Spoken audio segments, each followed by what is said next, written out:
Will you get the $1,500 disaster payments? Let's have a look.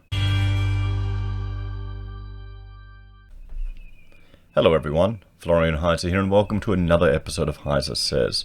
Get your stein of coffee and let's have a look at this article from Yahoo Finance discussing new disaster payments up to $1,500 from the federal government. Fantastic. Let's have a look at this, guys. So the PM reveals a new $1,500 disaster payment. New disaster payment. Will this have the unintended consequences other payments to people who, well, to incentivize you to get ill, frankly, in some regards? Victorians with no sick leave entitlements will be eligible for a new $1,500 per fortnight payment from the Prime Minister announced on Monday.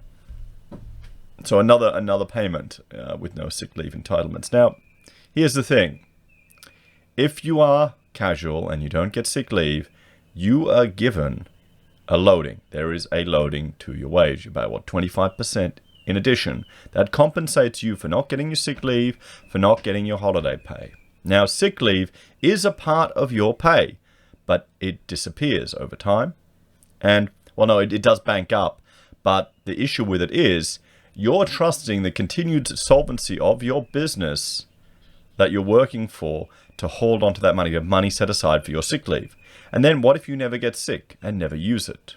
Then you never get it. You never take advantage. So it creates this perverse situation where people will just take their sick leave because they're entitled to it. And they'll take it even when they're not sick, just to use it up. There was one gentleman who we tutored with, Rachel and I tutored with. And this was a QT. And he would always call in sick from his tutoring job. And I was frustrated because that means all of his students had to come and join my group and Rachel's tutorial group. And that means you had even more people to work together with. And we had quite different styles of teaching. I saw myself more as a facilitator and encouraged students to pin up work, present, discuss with, all together in a group. We were meant to work and learn together. Challenge. Like adults. That's how I saw it. And, well, let's just say others in academia don't treat their students who are, usually in their 20s as adults sometimes. It really is a bit embarrassing sometimes. But nonetheless, he always called in sick. And the funny thing is, a client we're working for now, a manufacturer of some, modular buildings. And I should share with some pictures with you, actually, of this, of a job we're working on right now. It's looking really good. It's encouraging, some good news. But this same guy used to work there all the time.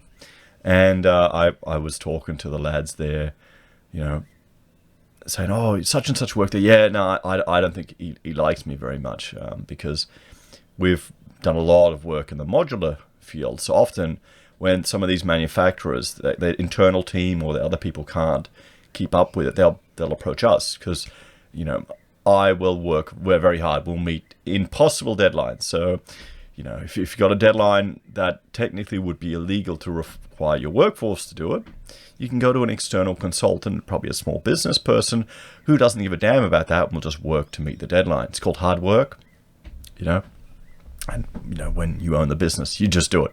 You just do it, guys. And I was talking to him about this colleague that I'd worked with before, and going, oh, such and such, yeah. I bet you he took sick days all the time, didn't he? And they all looked at me shocked. Yeah, no, I know him well. I'd worked with him before. That was his thing, his modus operandi. He'd always take sick leaves all the bloody time, sick leave again and again and again. Now, we were quite lucky. We never really had that as an issue with our staff. All the ones that you keep, you're pretty fair. I mean, you don't want people to be sick to come into the office. They'll let you know. They're not screwing you around. You kind of have a mutual relationship of respect. So if they need time off, you give it. If they need time to go do something for the family or anything, you give it. It's give and take. That's what it's like in an adult relationship. But, that's the problem.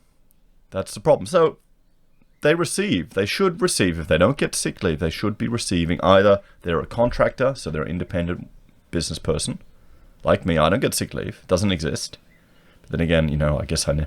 Well, no, I do get sick. You saw it on the videos when I was sick. I just kept doing the videos here. And everyone thought I was dying, which I wasn't, although I felt like it sometimes. You just don't get sick leave as a small business owner. You just have to work through it, or you just take one day off, you sleep it off, and you keep going. It's like a hangover. So you either should be getting paid extra under casual loading and put that money aside, or as the contractor, it's up to you to be responsible enough to ensure that you've got enough buffer there.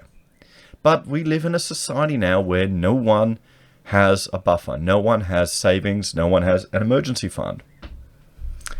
Why should they, when the government will just give you money out left, right, and centre? Left, right, and centre. We had some staff member. I had a friend, actually. She was quite sick, back through university, needing to get hospital treatment and all of these things. And her employers kept her on, then let her go because they just couldn't afford to keep her. Because when you're on sick leave, you're still accruing holiday time and all these other things. Well, let's have a look. So, Scott Morrison said that those who are required to self-isolate for 14 days due to the virus or become ill, but aren't entitled to sick leave or have exhausted it, will be eligible for a $1,500 payment for the fortnight they're off. So if you've used up your sick leave or if you don't have any, you just get an extra payment. I mean, this is the thing. Remember, everything you get from government, guys, every money they give out, they're going to take back again later. They're going to take, they'll take with one hand and give to the other. They'll take with one hand and give to the other. This is the thing. How can the dialogue be shifted away from the government constantly giving handouts left, right, and centre to trying to educate people to build their own buffers and reserves? Is that even possible? Am I just dreaming here that will be the takeaway from people with this? Or will it be make enough noise, complain and moan, and you'll get free stuff? Let me know in the comments. Let me know in the comments. Is this going to be a what-if moment for people, or am I just being too naively optimistic? The Prime Minister said the payment will be made in the same way that disaster recovery payments were made, and Australians will be able to ring the phone number 1-800-2266 from Wednesday and make applications over the phone. For those who need to self-isolate as a result of an instruction by a public health officer, there is no economic reason for you to go to work, Morrison said. Well, so I can understand why they're doing it. I can understand why they have to do it. They have to do it because we're in a culture now. We're in a culture now where people don't have a reserve, where they don't have an emergency fund, where they haven't prepared for the unknown. We've had it so good for so long, nearly 30 years of growth, 30 years of being able to change from one job to another, 30 years of people living paycheck to paycheck, week to week. And I mean, in some ways it could be we've got a housing bubble. Everything is so expensive, so people can't even afford to put stuff aside, or they don't realize that to put stuff aside, you need to make sacrifices in other places. Certain things which people think are necessity are probably a luxury. And maybe that's what they're going to learn with this recession. But the problem is you've got people who are ill, waiting on the results, and they're still going to work. So they're completely defeating the purpose. And because regardless of one's concern with the actual mortality of this illness, the government is responding to it in a particular measure, with a particular forced lockdown. So people are going out working, and they spread it, and even anyone they spread it to doesn't get sick. They're gonna freak out. They're gonna put lockdowns. They're gonna restrict their freedoms. They're gonna cause economic damage and hardship because of that. Because some idiots aren't staying home, or they have not prepared well enough that they feel so desperate and scared that they're heading out. The announcement comes after Victoria entered its toughest restrictions yet, and the state recorded 429 cases and 13 more deaths on Monday. Today is a day we're letting Victorians know that we are there to support you, Morrison said, and we will be there to support you with a $1,500 payment in the same way that others receive JobKeeper. That if you're put in that situation, you can have the support for that 2-week period. In the terms of costs, the state of Victoria will be footing the pandemic leave bill for all short-term visa holders, while the Commonwealth will foot the bill for Australian residents and citizens. Fantastic. Remember, we have to pay this bill. The residents and citizens will have to pay this bill. I'm sure the government are going to go through, once everything goes back to normal, they'll go through a systematic cost reduction measure, look at programs that aren't achieving their aims, getting rid of redundant workers that they don't need, just to reduce costs to ensure that these can be mitigated. That future citizens, future generations aren't handled with this burden, aren't loaded with this burden. What do you think? Nah, they'll just print more money. They'll inflate it away. Just raise GST. You think we're going to see 15 or 20% GST at the end of all of this? That's what Rachel keeps telling me. She just thinks they'll put up GST. Higher consumption tax. 30% GST. What do you reckon? And people can access the payment multiple times if necessary. Morrison confirmed. So they're getting desperate to keep people at home. Hopefully that won't be too often, and hopefully people will only have to go through that on a single occasion, but we know this isn't always the case. So how many people are going to think, well, $1,500, wow, I'll get a doctor's certificate, I'll say I'm sick and I'll stay home for 2 weeks. Oh, I'll do it again. I guarantee there'll have to be some that'll take advantage of the situation. As it stands, the payment is only available to Victorians, but the Prime Minister flagged this could change. This is a disaster payment, he said. If another state were to be in a position, and God forbid they were, that there was a disaster on the scale that we were seeing in Victoria, then a disaster payment of this nature would be entered into. But that would be done on the same basis of what will be established with Victoria. So this is to deal with the disaster. Well, what if you're locked at home and you can't work because they didn't allow you? Do you need to get a doctor's note? What are you suffering from mental illness and stress because you're locked down? The Prime Minister confirmed there was no end date to the payment, and it will be in place for as long as Victoria's situation is considered disastrous. We've left it open-ended at this point.